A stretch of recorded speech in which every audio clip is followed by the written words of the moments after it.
Hi guys, 3Cubed here again, and today we're going to be doing a review of the Mofang Jiaoshi mf2s, or the Cubing Classroom 2x2, which is one of MoU's sub-brands. So this cube comes in around $4 on the Cubicle. I got it for $2.99 because of Cubicle's March sales. So yeah, it comes in stickerless and black, and I believe it comes in white too, but I got the stickerless because I didn't have a stickerless 2x2. I have my Lingpo, which we'll be comparing to this later. So yeah, this cube has the same kind of hollowed out edge pieces as I believe the YJ Upo. I know it's one of YJ's 2x2s, but yeah. So, it is similar to the YJ cubes, but it definitely doesn't feel like them to me. It has a little bit lighter feel, like not cheap light, but more of just like a more airy feel. And it is very fast, even after doing quite a few solves on it and breaking in the lube. It is definitely faster than my Lingpo, which I need to set up again because it's definitely worn out, but it's very fast. It was uncontrollable when I got it, but I got used to it, and now I'm getting higher than my averages on it. I normally average about 10 seconds, and I'm now averaging about 8.5 with a PB of 1.86, which I just updated my PBs in the About section on my channel. So if you're interested, you can go check those out. But yeah, that was also kind of a bad scramble. It was, I have an app on my phone called Twisty Timer, I think. I'm not sure if it's available on Apple. I'd assume it is, but I do have an Android, so I'm not sure about that. But it's a great timing app. But yeah, I did get off that, but it was like a full last layer skip. It was a really easy scramble. My personal best without a scramble like that is about 4.5 seconds. But anyway, yeah, so it is very light and airy, and it definitely doesn't feel cheap. Like, it does not feel like a $3 cube. It's definitely worth the money, and I'd say it'd be a great beginner cube, and I'm actually using it as my main right now over my Lingpo, so if that says anything, there's an option too. Corner cutting is 45, about just even 45. You can do it fairly little effort at all. Anything over 45, you gotta put in some effort, but yeah. Reverse corner cutting, do a fourth of a piece, a half of a piece. Can't do 3/4.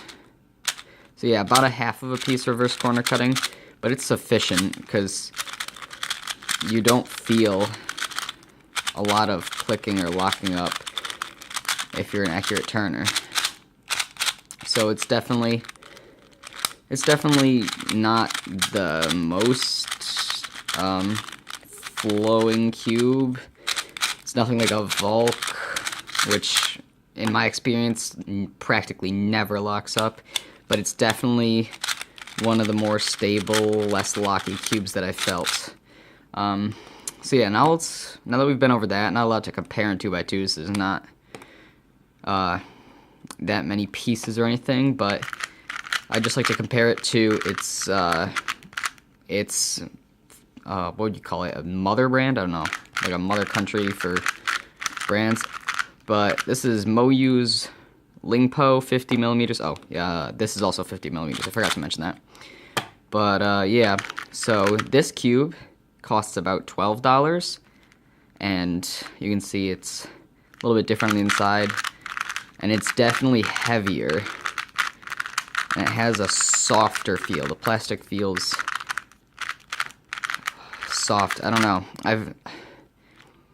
From what I've heard about Diane's old plastic, it's what it sounds like it feels like to me. Like, it's that really nice, soft, quiet feel. It's not as quiet as a Diane, but it's definitely a soft plastic compared to the clicky, kind of like new Volk feeling, new stickerless Volk feeling plastic of the mf2s.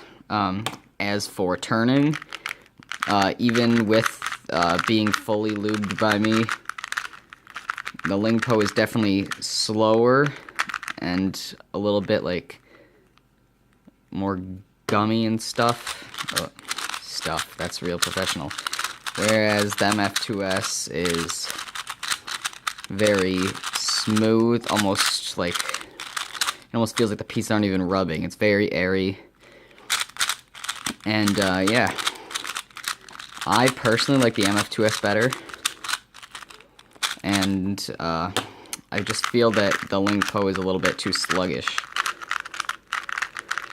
So as for corner cutting, as we went over, the mf2s, yeah, I'm so used to saying mf3s. Anyway, mf2s can cut 45 normal, about half of a piece reverse.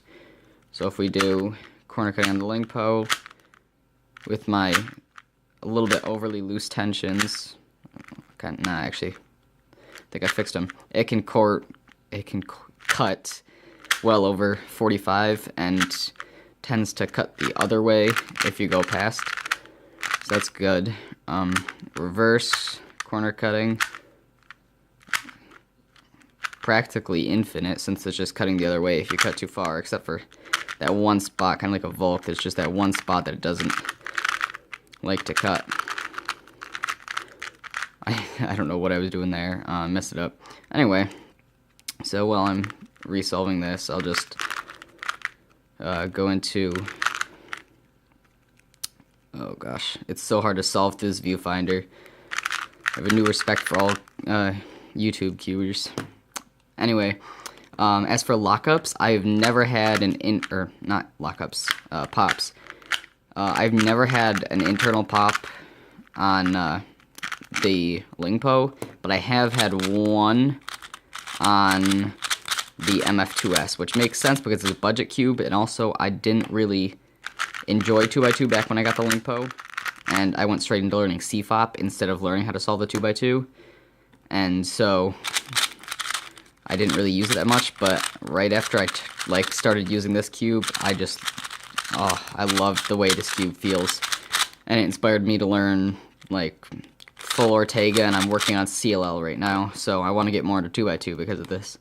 But it's all really personal preference, because all 2x2s pretty much corner cut the same for the most part, except for the reverse, which is a little bit better on the Lingpo. But it's all personal preference. Speed, your turning style can really affect which one you use. But yeah, that's about it for this review. Thank you for watching, and bye.